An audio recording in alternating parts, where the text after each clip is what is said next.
আসসালামু আলাইকুম সুপ্রিয় শিক্ষার্থী বন্ধুরা, আশা করি সবাই ভালো আছো। আমি আল্লাহর রহমতে ভালো আছি।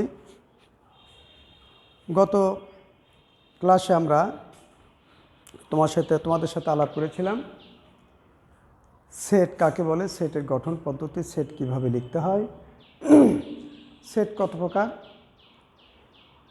আমি পূর্বেই বলেছিলাম যে সেট সংক্রান্ত বিষয়গুলো পরিষ্কারভাবে বুঝতে হলে শ্রেণীতে পাঠদান গ্রহণের ধারাবাহিকতা অবশ্যই বজায় রাখতে হবে। মাঝখান থেকে কোনো ক্লাস দেখলে সেট ভালো করে বোঝা যাবে না। আমি আজ তোমাদের সাথে সেটের কয়েকটি বিষয় নিয়ে আলাপ আলোচনা করব। প্রথমে যে বিষয়টা নিয়ে আলাপ আলোচনা করবো সে ফাঁকা সেট। ফাঁকা সেটটা আসলে কী জিনিস, এই বিষয়টা আমাদের ভালো করে বুঝতে হবে। ফাঁকা সেট এমন একটা সেট যে সেটের বাস্তবে কোনো উপাদান নেই, তাকে আমরা ফাঁকা সেট বলব। সহজ একটা কথা, শিক্ষার্থী বন্ধুরা, যে কোনো জিনিসকে শিখতে হলে বিষয়টাকে নিজের কাছে সহজ করে নিতে হবে। আমি যদি মনে করি এই বিষয়গুলো আমার কাছে আমার দ্বারা বোঝা সম্ভব না, তাহলে কিন্তু সম্ভব হবে না। এজন্য প্রথমে যে বিষয়টা মাথায় রাখতে হবে, প্রত্যেক জিনিসে আমি পারবো, আমার দ্বারা সম্ভব, এই বিষয়টা আমাকে সবসময় মনের মধ্যে রাখতে হবে। ফাঁকা সেট প্রকাশের জন্য আমরা একটা সিম্বল ব্যবহার করে থাকি। এটা ড্যানিশ ভাষার একটা বর্ণ।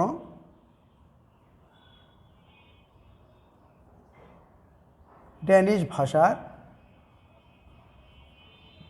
একটি বর্ণ। আবার অনেকে ফাঁকা সেটকে দুটি কার্ল ব্র্যাকেট বা বাঁকা বন্ধনী দ্বারা প্রকাশ করতে পারি। বাঁকা বন্ধনী দ্বারা প্রকাশ করা যায়, যার ভিতর কোনো উপাদান থাকবে না। এই সিম্বল, এই প্রতীক এবং এই প্রতীক দুটো একই জিনিস। আমি যে কোনো একটা ব্যবহার করব, হয় অরি ব্যবহার করব, না হয় এই বাঁকা বন্ধনী ব্যবহার করব। বাট আমরা কিন্তু কখনই মনের ভুলেও এটা ব্যবহার করব না। এটা কিন্তু ভুল হবে, এটা কিন্তু ভুল। সুপ্রিয় শিক্ষার্থীবৃন্দ, এখন ফাঁকা সেট আমরা কোন প্রতীক দ্বারা প্রকাশ করব সেটা আমরা দেখলাম। এখন যদি মনে করি যে সেট বিল্ডার মেথডে একটা সেট এ যার উপাদান x such that x less than 6 less than x less than 7। এখানে এ একটা সেট যার উপাদান হল এক্স, বলে এক্সের অবস্থান কি, বলে 6 থেকে বড় কিন্তু 7 থেকে ছোট। 6 থেকে বড় 7 থেকে ছোট পূর্ণ সংখ্যা।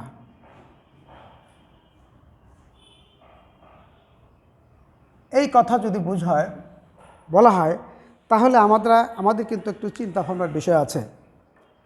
সেটা হলো কি, যে আমরা একটা চিন্তা করলে, আমরা একটা খেয়াল করলে দেখতে পারবো এক্স এমন একটি সংখ্যা বা অঙ্ক যা 6 থেকে বড় কিন্তু 7 থেকে ছোট। হয়তো হবে কেমন সংখ্যা?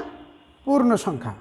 শিক্ষার্থী বন্ধুরা, আসলে বাস্তবে কি 6 থেকে বড় এবং 7 থেকেই ছোট এমন কোনো অঙ্ক খুঁজে পাবো আমরা যা পূর্ণ সংখ্যা? অবশ্যই না। সে কারণে আমরা হাজারো চেষ্টা করে কিন্তু এ ধরনের কোনো পূর্ণ সংখ্যা খুঁজে বের করতে পারবো না। এই জন্য এই সেটটার ফলাফল হবে ফাঁকা সেট, অথবা কি দুটা বাঁকা বন্ধনী দ্বারা ফাঁকা সেট প্রকাশ করতে পারে। আবার যদি বলা হয় যে এ এমন একটা সেট যার উপাদান ধুনট উপজেলার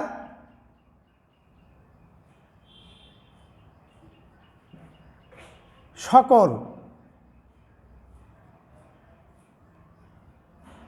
300 বছর বয়সের লোক নিতে পারে একদম।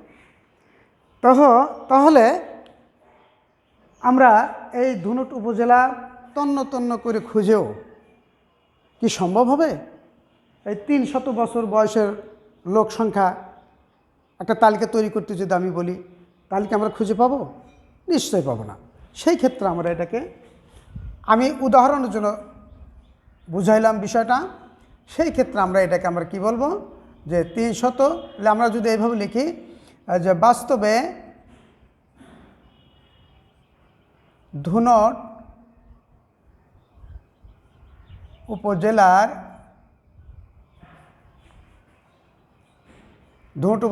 300 বছর বয়সের কোনো লোক খুঁজে পাওয়া সম্ভব নয়। সুতরাং আমি কি লিখতে পারবো এখান থেকে? সুতরাং নিম্ন সেট ফাঁকা সেট। আশা করি ফাঁকা সেট সম্পর্কিত আমাদের ধারণা পরিষ্কার হয়েছে। এখন আমি তোমাদের সাথে একটা বিষয় নিয়ে আলাপ আলোচনা করতে চাই, সেটা হলো উপসেট। উপসেট হলো এমন একটা সেট, গণিতে আমরা যে সেটগুলো নিয়ে আলাপ আলোচনা করব, এই আলোচনাধীন সকল সেট যদি কোনো একটা নির্দিষ্ট সেট থেকে তৈরি হয়েছে বলে মনে হয়, তাহলে যে সেট থেকে 2 বা ততোধিক সেট তৈরি করা সম্ভব, এই সম্ভব যে সেটগুলি তৈরি করা, এই সকল সেটগুলিকে আমরা উপসেট বলবো।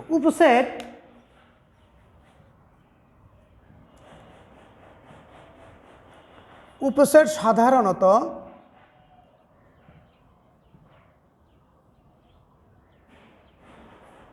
এই চিহ্ন দ্বারা ব্যবহার করা, এই চিহ্ন দ্বারা প্রকাশ করা হয়।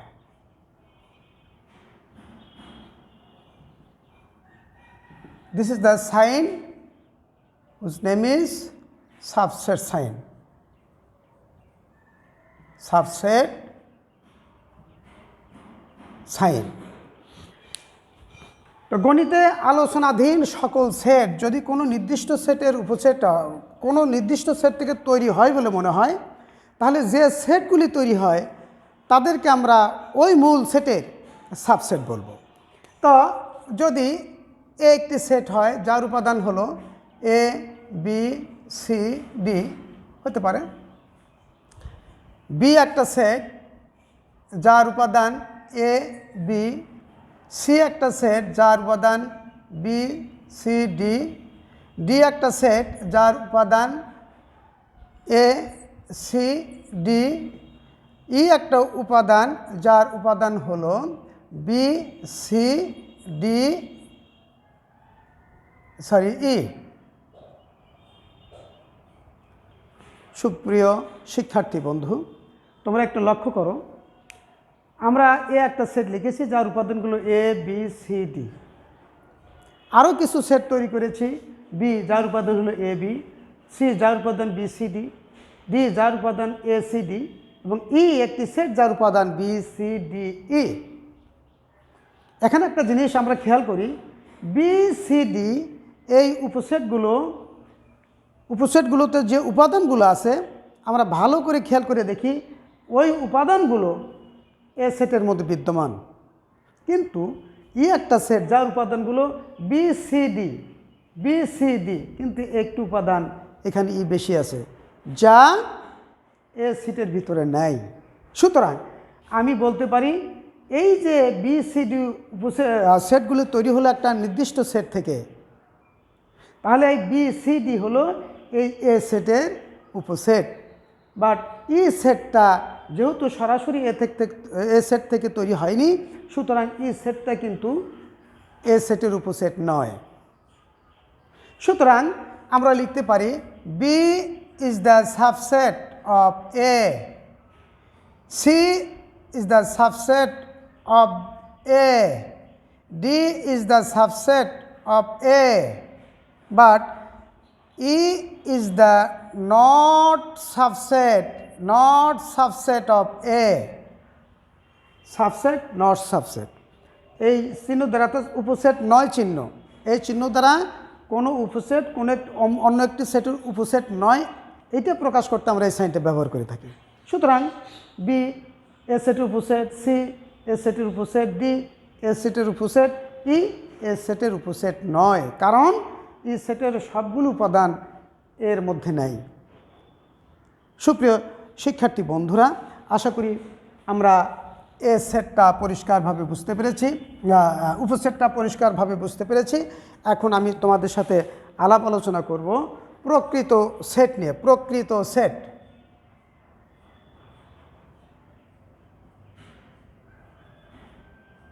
প্রকৃত set.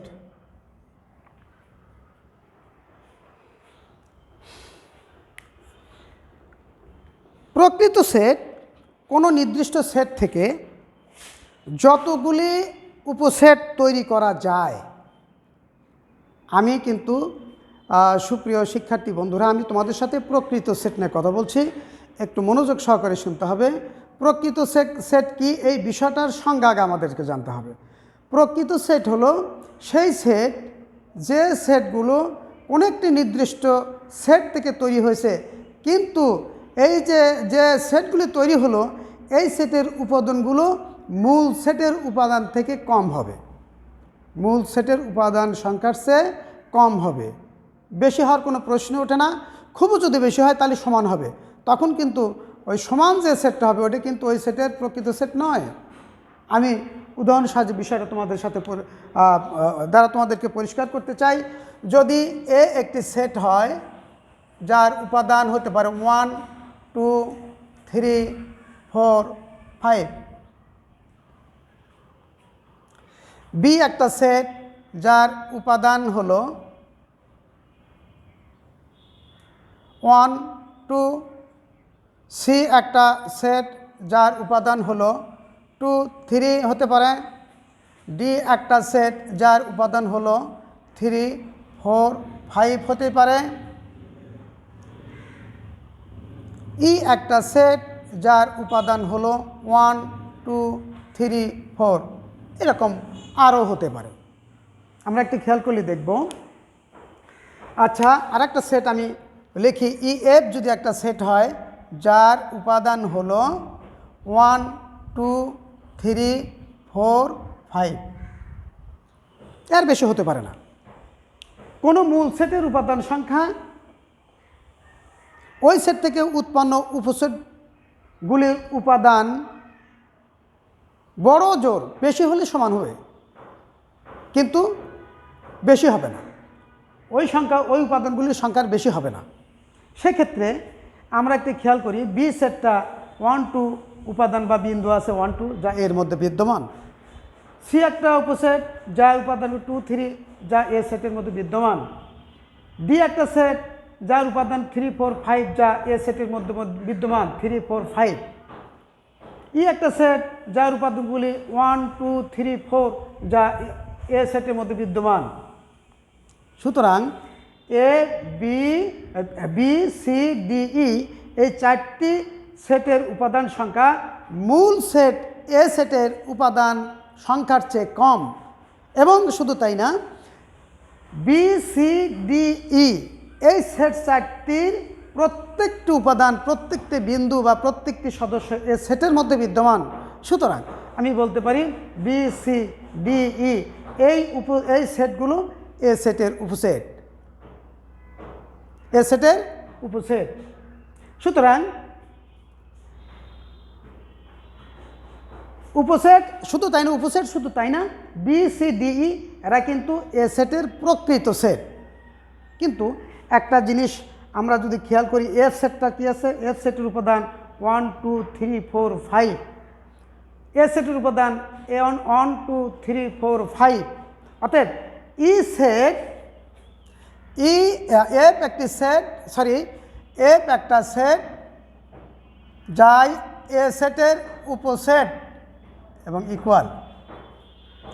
F is the subset or equal A, অর্থাৎ এফ উপসেটটি এ সেটের মূল সেটের সমান, সাবসেট অর ইকুয়াল। এফ তো অবশ্যই এ সেটের সাবসেট, কিন্তু কী হলো সমান। এ কারণে এই এ সেটটা কিন্তু, এই এফ সেটটা কিন্তু এ সেটের প্রকৃত উপসেট নয়। শিক্ষার্থী বন্ধুরা, আমি মনে হয় প্রকৃত সেট বিষয়টা তোমাদের পরিষ্কার করতে পেরেছি। এখন প্রকৃত সেট আমরা কিভাবে বের করব সূত্রের সাহায্যে। সাপোজ এ একটি সেট,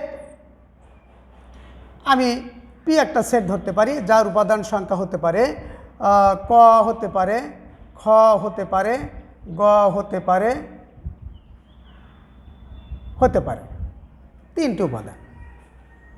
এখানে আমি একটু খেয়াল করলে লিখতে পারি এই কথা, এখানে পি সেটের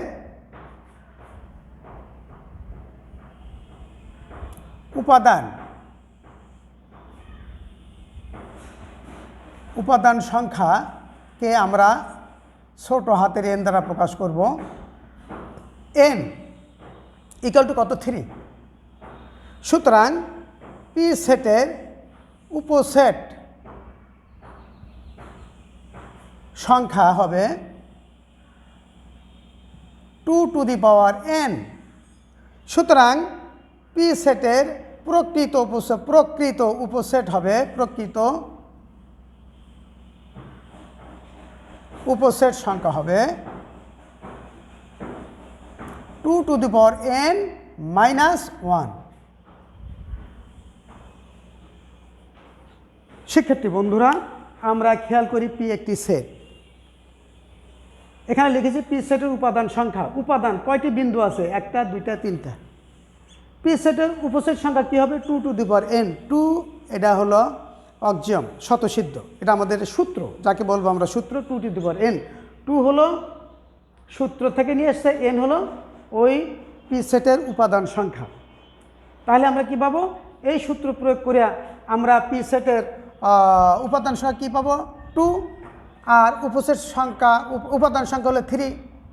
তাহলে কত হবে? 2 এর উপর পাওয়ার 3 দিলে 2 গুণন 2 গুণন 2 সমান কত? 8। তাহলে এখানে প্রকৃত উপসেট সংখ্যা কী হবে? 2 to the power n minus 1। তার মানে কি 8 মাইনাস 1 সমান কত? 7। আমরা এখন বিষয়টা এইভাবে ক্লিয়ার করতে চাই। আর একটা জিনিস খেয়াল রাখতে হবে, তাহলে আরও আমাদের কাছে সুবিধা হয়ে যাবে, যে কোনো সেট সে নিজেই তার একটি উপসেট, কিন্তু সেটা হলো অপ্রকৃত সেট। যে কোনো সেট সে নিজেই তার একটি উপসেট, কিন্তু সেটা হলো অপ্রকৃত সেট। আর যে কোনো সেটের মধ্যে একটা ফাঁকা সেট লুকানো থাকে, এই বিষয়টা আমাদেরকে মনে রাখতে হবে। যে কোনো সেটের মধ্যে একটা ফাঁকা সেট লুকানো থাকে। সুতরাং পি সেটের উপসেট সমূহ কি হতে পারে? ক একটা উপসেট, খ একটা উপসেট, আমরা লিখতে পারি কমাতে লিখতে হবে গ একটা উপসেট, ডাবল করে লিখতে পারি ক খ একটা উপসেট, ক গ একটা উপসেট,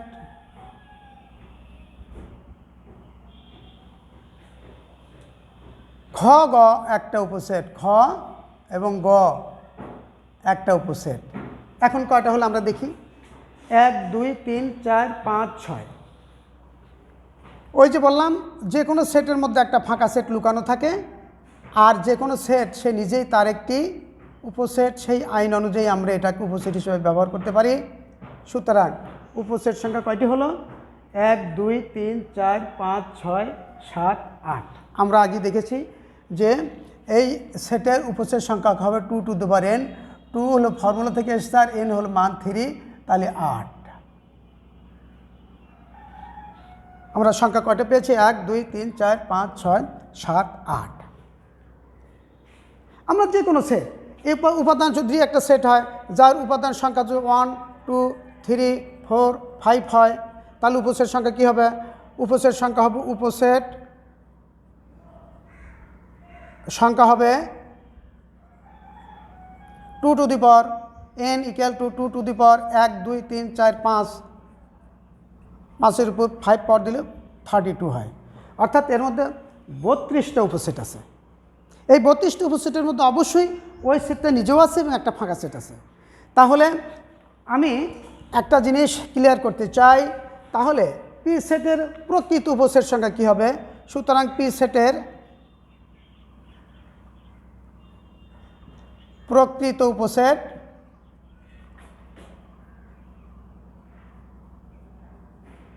কী হবে? বলে 2 to the power n minus 1 শিখলাম, তাহলে 2-র উপরে 3 মাইনাস 1, 2-র উপরে 3 দিলে 8 হয়, মাইনাস 1 7।